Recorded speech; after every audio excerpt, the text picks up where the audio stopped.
Last class we were discussing about flow through internal passages, that is the pipe. So the difference between external flow and internal flow, in the previous classes we have discussed about the external flow, and for external flows also we have discussed about the boundary layer development. So the boundary layer development was unconstrained or unrestricted. To any height also, the boundary layer development was taken place in the case of external flow. Unconstrained or unrestricted. So that means to any height also boundary layer development was taken place in the case of external flow. In the case of internal flow, maximum to the radius of the pipe only the boundary layer thickness will take place.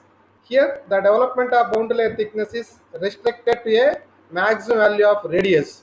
Here that is the limitation. For internal flows, the maximum height of the boundary layer development is its radius, the radius of the pipe otherwise.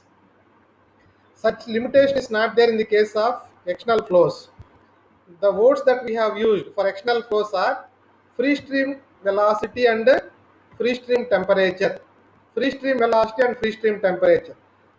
So whereas when it comes to internal flows, in the same place we are using the words like mean velocity and mean temperature. Mean velocity and mean temperature in the case of internal flows. This difference has to be understood.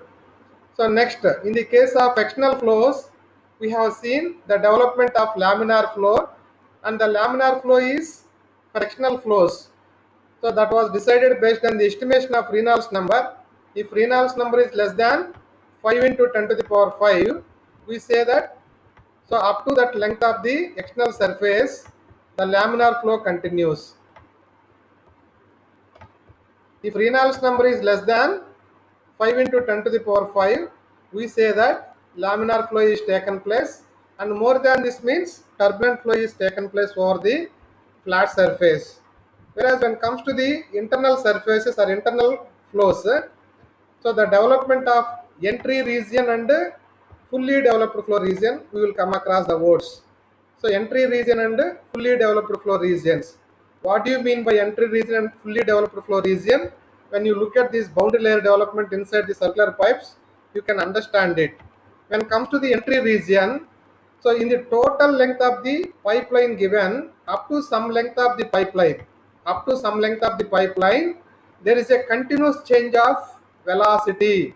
There is a if you see from starting of the pipe, so in the further sections, so you see there is a variation of velocity. The velocity on the pipe surface will be 0. From there onwards, up to the center of the pipe, the velocity keeps on increasing up to the center of the pipe. So from the surface to the center of the pipe or the axis level of the pipe, the velocity keeps on increasing. The same thing may also be observed from all sides also. So in the front view of the pipe, so we can see one top surface as well as one bottom surface. From the surface, velocity changes from 0 to maximum at the center. Even from other side of the pipe also, we can see the velocity to change from 0 to maximum. At any section also same pattern is followed. The velocity varies from 0 to maximum at the center.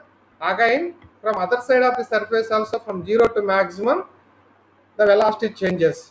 So whereas here, the velocity changes from 0 for the fluid. At the starting point of the pipe, the velocity at the surface is 0. From there onwards, velocity gradually increases, and maximum velocity is after certain point of the distance of the pipe. So at that point, the velocity is found to be maximum. So at that point, the velocity is found to be maximum. The region up to which, with the change of velocity profiles, with the change of velocity, you see here, this is one velocity profile at this section. This is another velocity profile at this section. This is another velocity profile at this section, we can observe.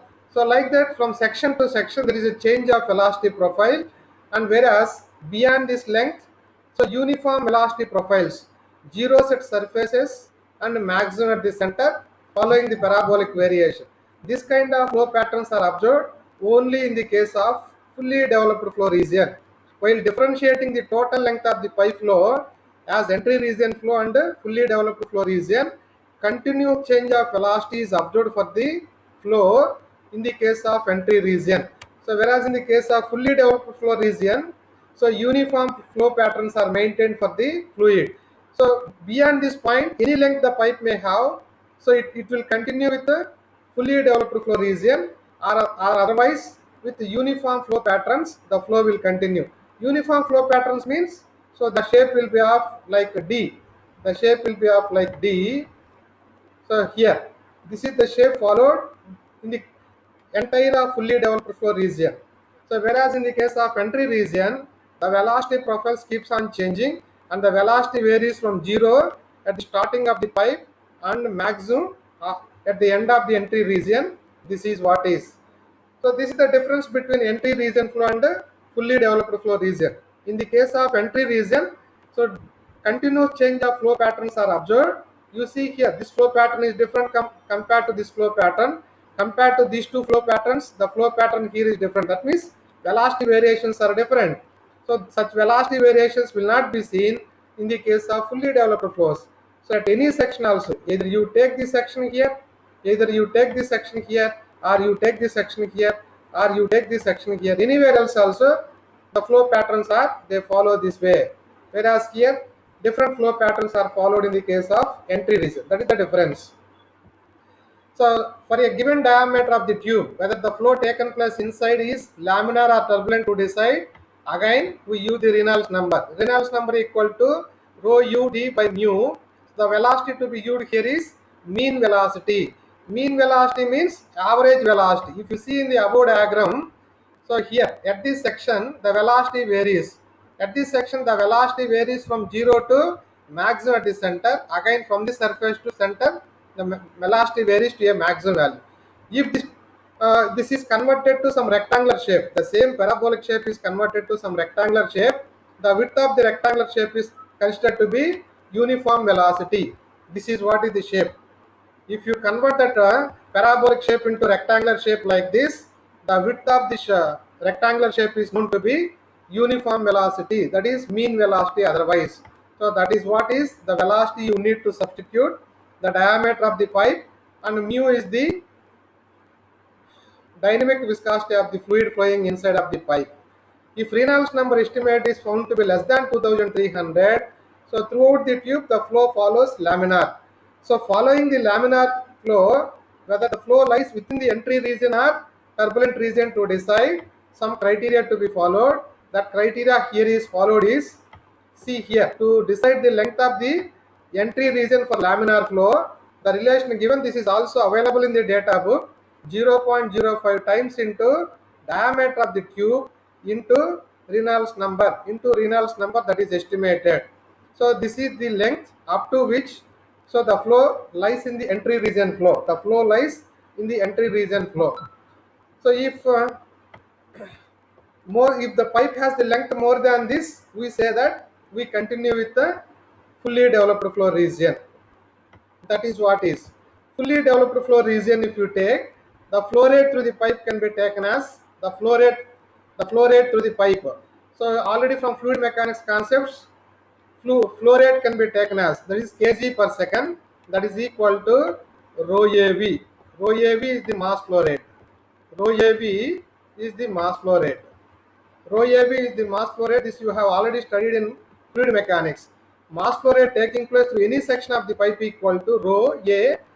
Rho a means cross section of the pipe is pi d square by 4. Velocity with which it is flowing is mean velocity, rho um into a. This is mass flow rate taking place through any section of the pipe. From there, rearranging the terms, so we get the Reynolds number as 4m dot by pi d mu. Need not be given the velocity for estimation of Reynolds number, given the value of mass flow rate and the dynamic viscosity also. This is another way we can estimate the Reynolds number value for the flowing fluid. So these are all the relations available in the data book. You need not remember at all. And we have already seen, so the velocity in the fully developed flow region varies from 0 at the surface and maximum at the center. Then what is the average velocity? Average velocity equal to, so maximum velocity by 2, that is velocity at the center of the pipe or axis of the pipe by 2, that is the average velocity. Theoretically it is considered. For fully developed laminar flow, F equal to friction factor. This also you might have studied. That is equal to 64 by Reynolds number. Reynolds number that is estimated based on the diameter of the pipe given. We can use this friction factor can be calculated, and also head loss due to friction also we can calculate. So here, so in the two chosen sections of the pipeline, maybe here at one section, another section here, between this pipeline and this section of the pipe and this section of the pipe, here to here, what is the head loss or pressure loss? Pressure loss is converted to loss of head also. That is what is already fluid mechanics you might have studied. FL V square by 2 GD or 4F LV square by 2 GD. 4F means that is the coefficient of friction. F means this is friction factor. So friction factor and coefficient of friction are different. In this relation, F is taken as friction factor and head loss from this section of the pipe to this section of the pipe. So where the distance between the sections is taken to be L. The distance between the section to be taken as L, and the head loss due to friction is estimated like this. So this already this material is shared with you. So using these relations we are trying to work out some problems also. So that we have done. Water flows through a tube of 2 centimeter ID, diameter is given, and at a flow rate of 1.5 liters per second. So that is flow rate is given, discharge is given. Taking the kinematic viscosity nu, determine whether the flow lies in the laminar or turbulent flow. Also estimate the entry region length also they are saying. Reynolds number, by estimating we will decide whether the flow is in laminar or turbulent. If Reynolds number is less than 2300, we say that through such of a pipe the flow is in laminar region. If it is more than 2300, we say that the flow is in turbulent region. So to substitute in the Reynolds number relation, um into d by nu or rho into um into d by mu. Mu by rho can be taken as kinematic viscosity nu. Since nu is given, straight away in terms of nu that is taken.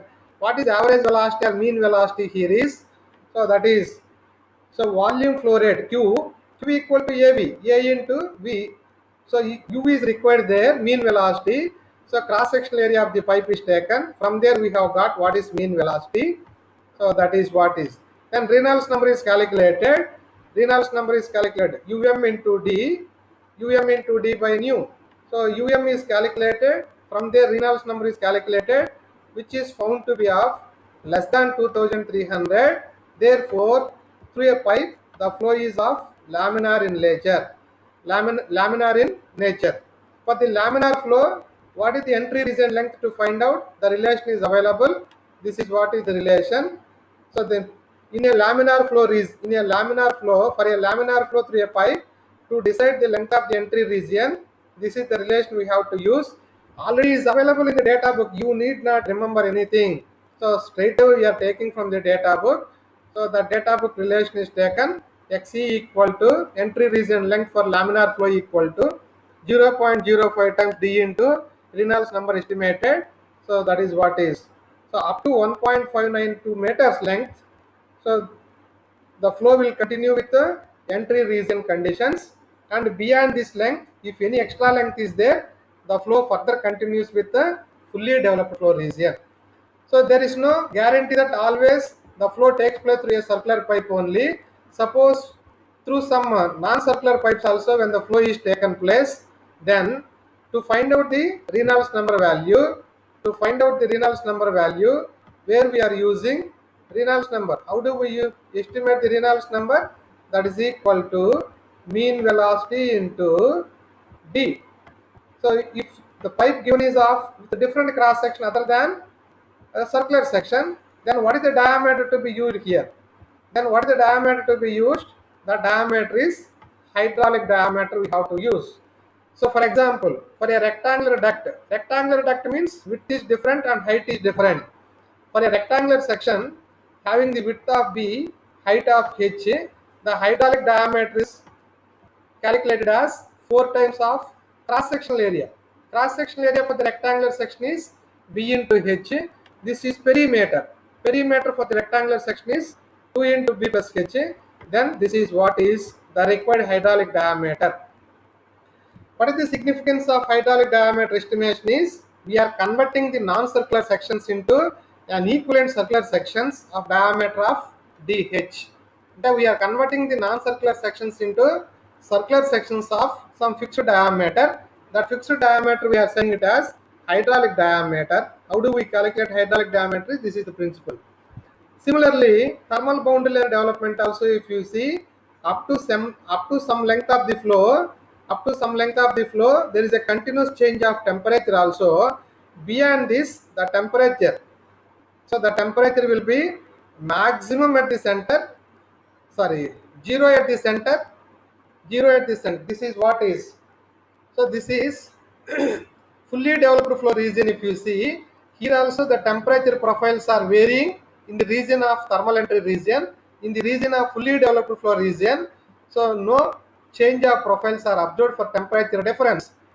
Temperature difference between the fluid and the surface or the tube surface, that keeps on changing.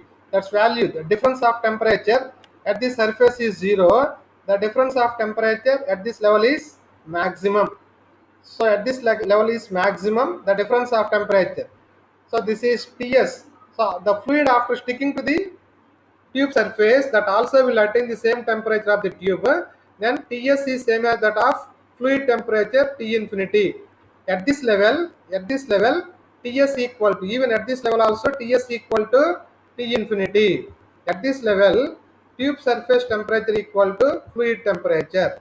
At this level, tube surface temperature equal to fluid temperature. That is why the difference is zero here.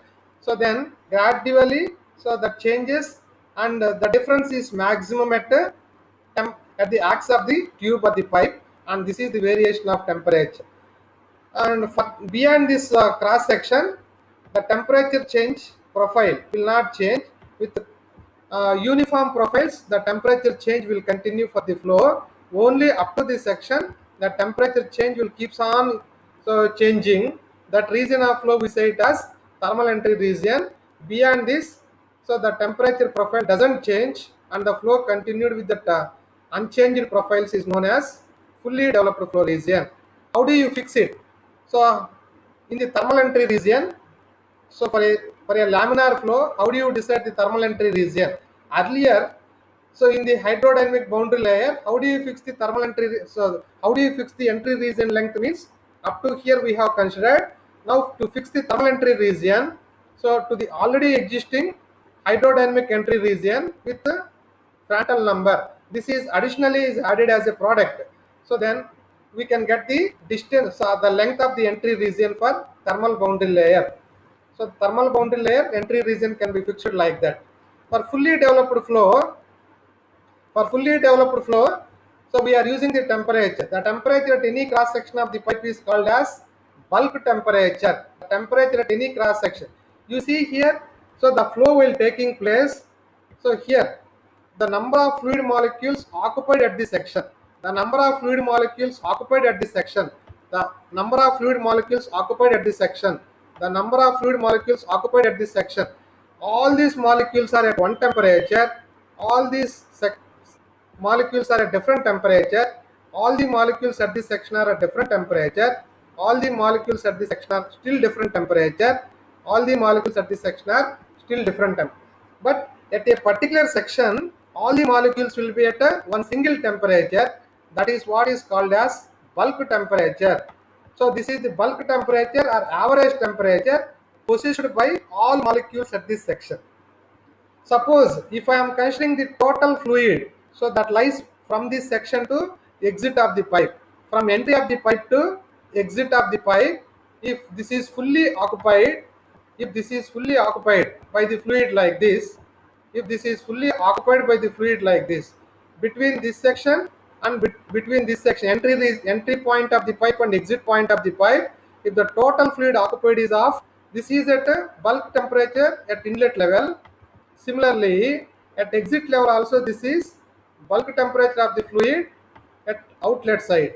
Bulk temperature of the fluid at outlet side.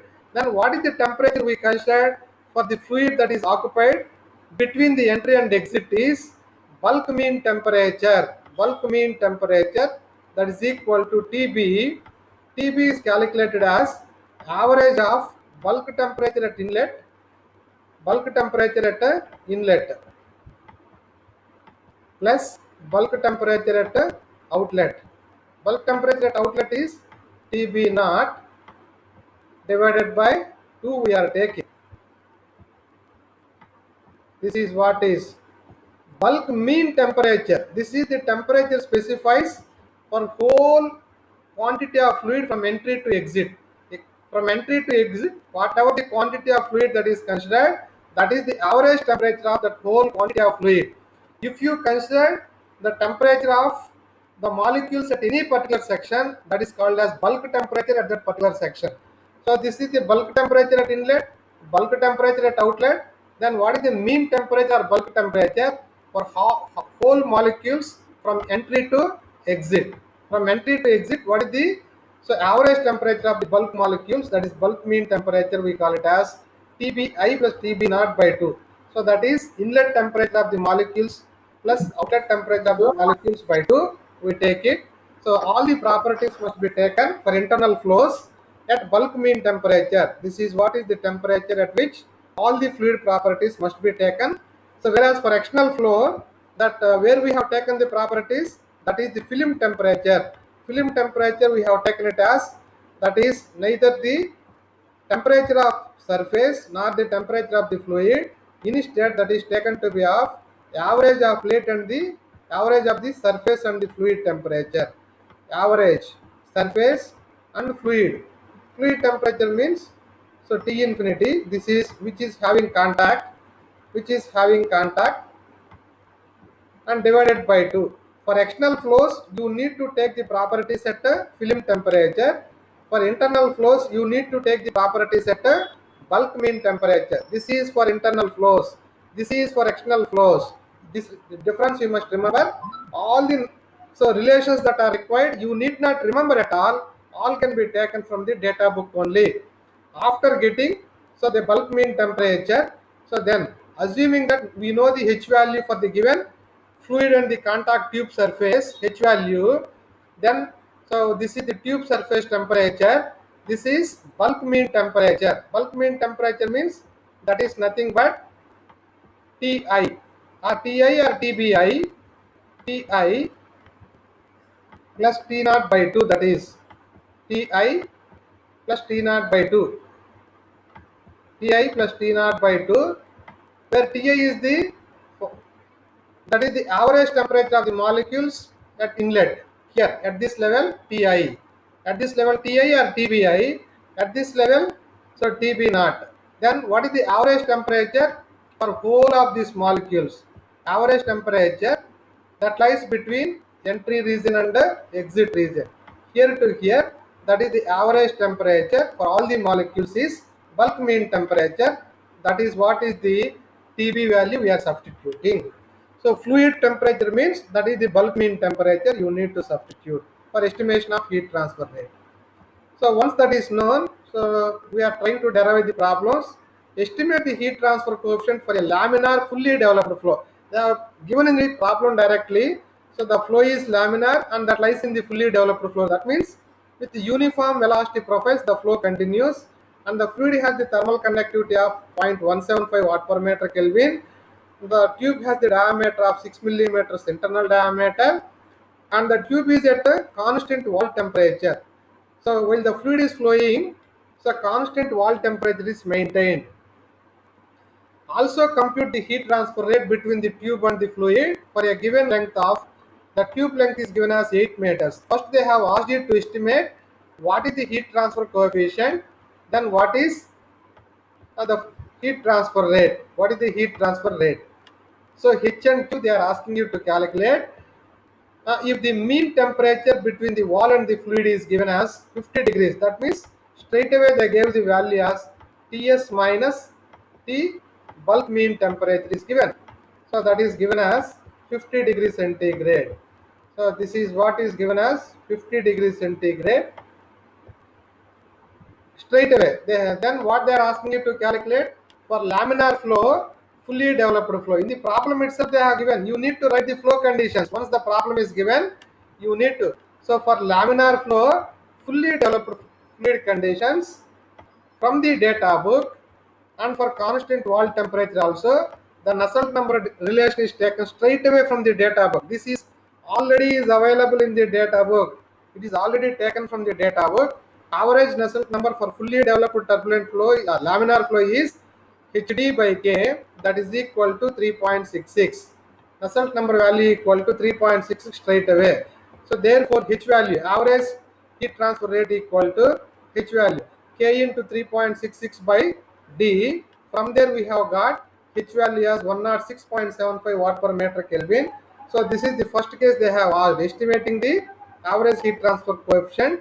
Then what is the rate of heat transfer equal to HA into delta T.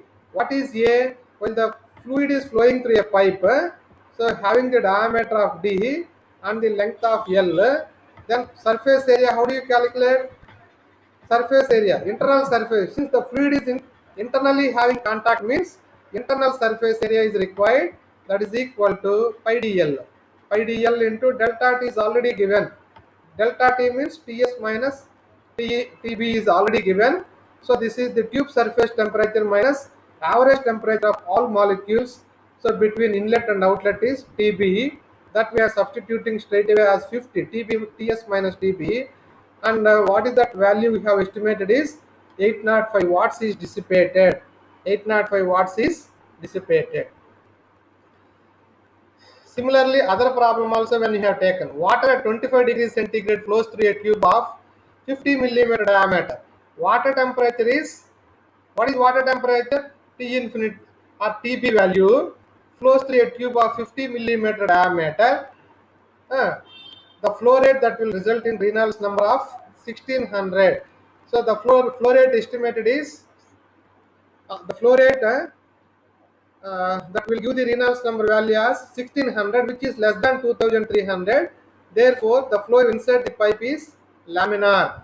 The flow inside the indirectly it is given as laminar flow is taking place. The tube is provided with nichrome heating element. So outside the tube, it is winded with nichrome wire, and through that of the nichrome wire, they started to give the current supply. Nichrome wire will have highest electrical resistance. That resistance will be converted to heat development. That means we are trying to give constant amount of heat over the surface. This problem comes under constant heat flux case. Continuously we are supplying constant quantity of heat flux, so over the surface of the pipe or the tube. That is the meaning. So that with a constant heat flux of 800 watt per meter, for a meter length of the pipe, continuously we are adding a heat of 800 watts. To determine the average heat transfer coefficient between the water and the tube wall, assuming fully developed flow condition. In the problem itself they are given. Also determine the length of the tube for bulk temperature of water to rise from 25 degrees centigrade to 50 degrees centigrade. Suppose when the fluid is changing its temperature from 25 to 50 degrees centigrade. So 25 at inlet and 50 degrees centigrade at a outlet. So then what is the length of the pipe required, they are asking you. So you need to calculate the mass flow rate giving the Reynolds number value. We have already the available relation is between the mass flow rate and Reynolds number. They have asked you to calculate what is the mass flow rate. Therefore mass flow rate is estimated as mass flow rate m dot, if you separate here, Re into pi d mu divided by 4. From there the mass flow rate is estimated, that's value equal to 0.0575. All these relations are there in the data book also. Again we have shared this material to you. For water at 25 degrees centigrade, the mu value is taken from the data book. For water, 915 into 10 power minus 6. For various fluids, the properties are available in the data book. So for water also it is taken. Since the water is at the initial temperature of 25 degrees centigrade, therefore at that average temperature, the water properties are taken from the data book. And for the given case, what are the known conditions? Flow conditions are flow is laminar. Since the estimated value of Reynolds number is 1600, which is less than 2300, means the flow is laminar. If it is more than 2300, the flow is turbulent. And this is a constant heat flux condition. Constant amount of heat is supplied from outside over the surface. Therefore, this comes under constant heat flux condition. And this also will be fully developed flow region. The flow lies within the fully developed flow region from the HMT data book. So satisfying all these flow conditions, the required Nusselt number relation, straight away it is taken from the data book, HMT data book as, so HD by K equal to 4.364 and average heat transfer coefficient is estimated as 53.24, and from there we can calculate for the unit length of the pipe. What is given here? What is the length of the pipe they are asking? So what quantity of heat we are supplying? So that is amount of heat supplied from outside equal to, so heat taken by the whole quantity of water. How do you calculate? With m dot amount of mass flow rate when water is entering into the pipe. So with mass flow rate of m dot, it is entering with a mass flow rate of m dot, and with bulk temperature of TBI, leaving with the bulk temperature of TB naught. Then what is the amount of heat added to water here is m dot Cp into TB naught minus TBI. The same thing we are using. Here. This is what equal to mCp into delta T means TB naught minus TBI. So that means bulk temperature of molecules at outlet minus bulk temperature of molecules at inlet. So delta T here is TB naught minus TBI. So that is what in the given problem also the bulk temperature changes from 25 to 50 degrees.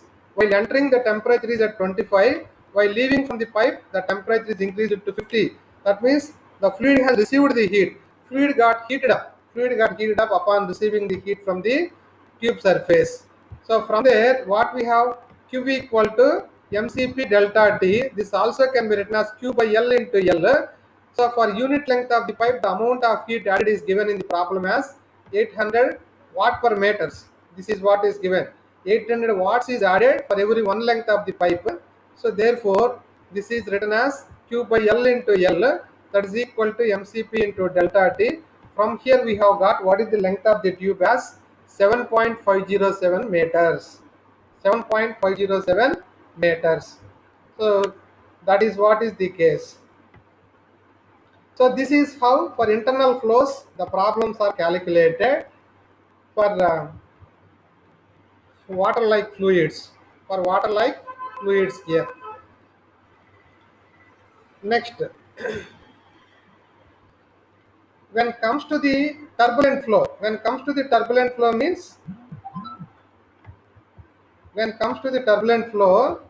this is what we have discussed about only for laminar flow. When comes to the turbulent flow, what relations and how to solve the problems we are discussing about. So turbulent flow means, so there is no fixed property for the fluid while flowing. There also will be some to the already existing average property, some fluctuating property also will be there.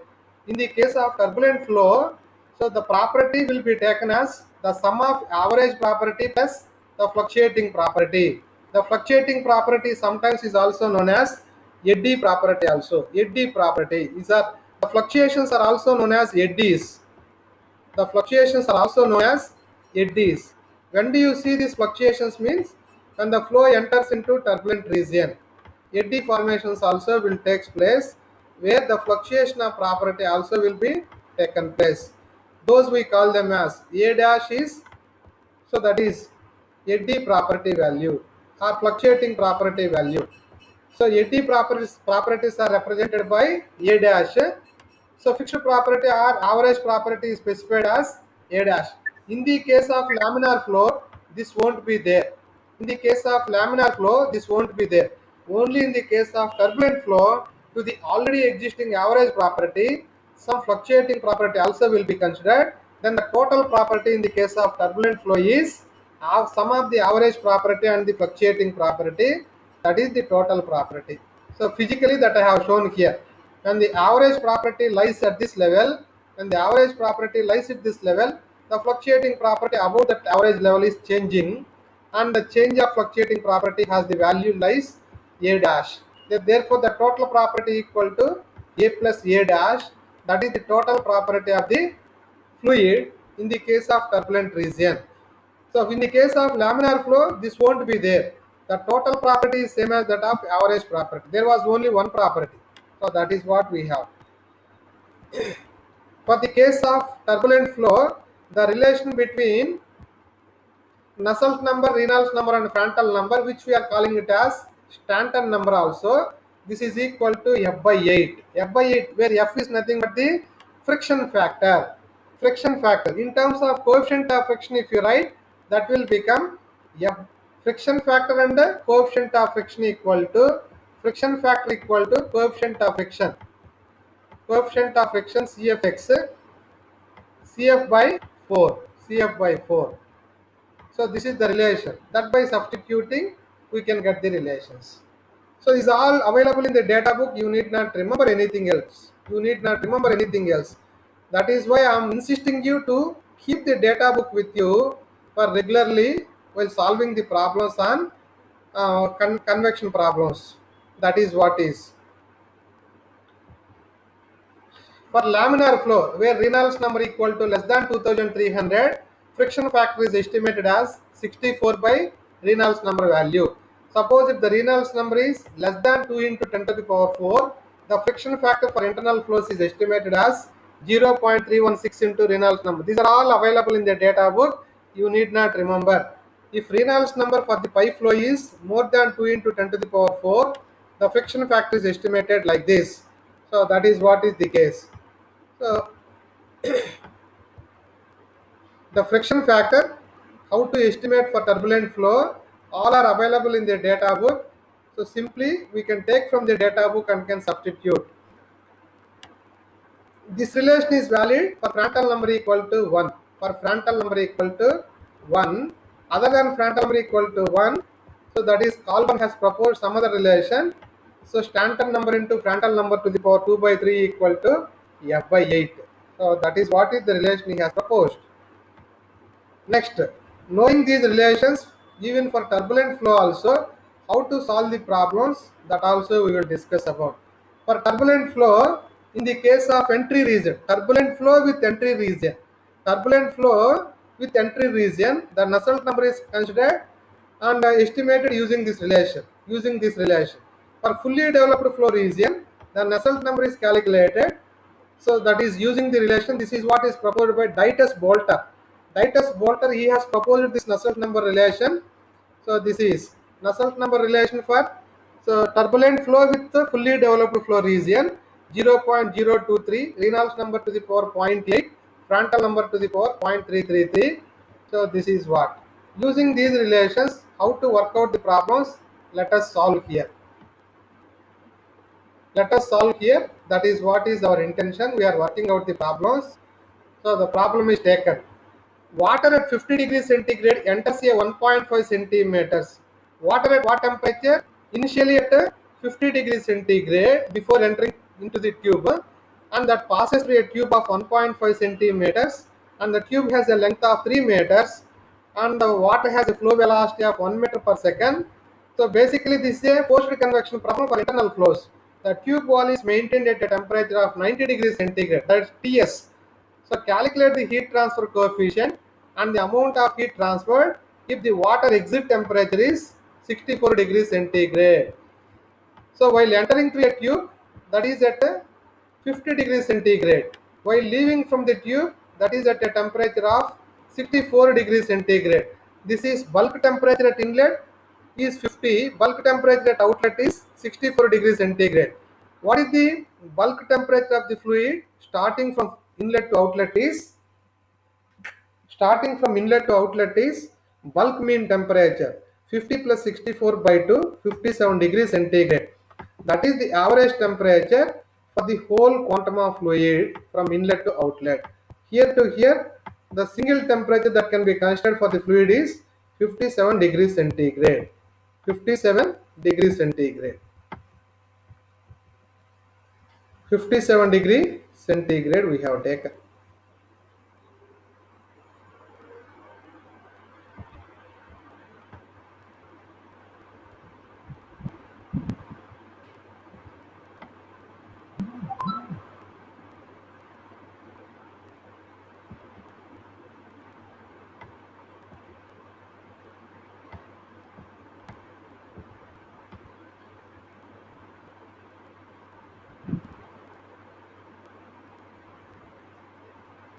Yes. So the bulk mean temperature for the whole fluid equal to 57 degrees centigrade. Now for water at bulk mean temperature, that is 57 degrees centigrade. These properties are also again are taken from HMT data book. All the properties. That is why you see the importance of the data book, HMT data book. Without the data book, no relation or no property can be taken. So all must be taken from the data book only. So for water, Reynolds number is calculated. The estimated value of Reynolds number is 29,015, and which is more than 2,300. So therefore, the flow through the tube is in turbulent region. The turbulent. Again, you need to decide whether it is in laminar or in the entry region or fully developed flow region. You need to decide whether we are in the entry region or fully developed flow region. You need to decide. So that to be decided, L by D also must be calculated. L by D, if it is less than 60, L by D is also must be calculated. If L by D, that is length of the tube to diameter of the tube, also you need to calculate. So if L by D is less than 60, if L by D is less than 60, we say that we are in entry region with turbulent flow. If L by D is more than 60, if L by D is more than 60 means we are in fully developed flow region. We say that we are in fully developed flow region. For fully developed flow region, just now we have seen, so fully developed turbulent flow region, the Nusselt number is calculated as 0.023, is available in the data book again. 0.023, Reynolds number to the power 0.8, Prandtl number to the power 0.4. So those I have taken and substituted. The Nusselt number is estimated. Then is the Nusselt number is estimated. So Nusselt number is estimated as 135.25. Nusselt number, by knowing, that is equated to HD by K. HD by K. So average heat transfer coefficient is estimated as 5860 watt per meter square Kelvin. After knowing the average heat transfer coefficient, the heat transfer rate is also estimated as HA into Ts minus Tb. Tb means average temperature of the water at inlet and outlet. This is what is 37.5. That is 37.5, which we have just now calculated. Sorry, 57. 50 plus 64 by 2. That is what is this. So that is that by substituting we can calculate the heat transfer rate as, we have calculated the heat transfer rate as, you see, 27.34 kilowatts. So 57 is the average temperature of the fluid or bulk mean temperature. The tube is at a temperature of 90 minus average temperature. So that is 50 plus 64 by 2. 50 plus 64 by 2, that is the average temperature, bulk mean temperature. We have estimated this. So hope we have understood the problems, how to solve. So I am closing here, and the same material also I will be sharing with you.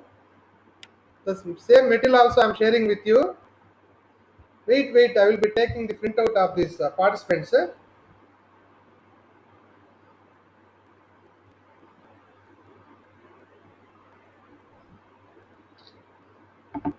So I will share the material also to you. Just go through. Easily you can understand. So keeping the data book also with you, you can cross check. So here I will share one data book also, data book page also, that I have taken printout. You see here. You see here, the data book will be seen like this. The data book page will be seen like this. Heat and mass transfer data book I have taken. So this is what is heat and mass transfer data book. So for what type of flows I am taking the relations? For internal flows, that is flow through pipes. Where I am taking the properties, that is at bulk mean temperature. Bulk mean temperature means mean temperature at inlet, mean temperature at outlet. This is entry temperature for the fluid, outlet temperature for the fluid. Average of that is bulk mean temperature. At this temperature, all properties must be taken. It is clearly given. Properties of the fluid must be taken at bulk mean temperature. So you need to take. That is what is given here. So you see, I have already told you that how do you calculate frictional loss also. 4F LV square by 2GD. A coefficient of friction and friction factor relation is also given. Everything are available in the data book. So for laminar flow, friction factor is calculated as 64 by Re. This is also there. So this for laminar flow, how do you calculate hydrodynamic entry length? Hydrodynamic entry length means 0.04 into diameter into Reynolds number. This also just now we have seen. Thermal entry length. Thermal entry length, how do you decide for laminar flow? So additionally, Frenkel number will come. That also we have seen just now. So that is what is. Similarly, so when it comes to the entry region for hydrodynamic boundary layer, the Nusselt number value is calculated as, which I have used for entry region flow, for entry region with fully developed flow region. With, with fully developed flow region for laminar flow, Nusselt number is taken as Nusselt 3.66, that is equated as HD by K. We have calculated the average heat transfer coefficient. So that is how, if you have the data book, see here for fully developed flow, Nusselt number value equal to straight away 3.66 for constant wall temperature case. For constant wall temperature case, this is what is taken. So like this, all relations, all see here, knowing the mass flow rate, how do you estimate the Reynolds number also? 4m dot by pi d mu, where m dot equal to mass flow rate. Like this, all relations are available. You can make use of it. So better. So at least for next class, you can get your data book. Having the data book with you, you can open the pages and all relations you can take from the data book, substitute and get the values that are asked here. So hope you have understood and you have felt the importance of data book also. So I expect you to get the data book as early as possible. I am closing here. Thank you.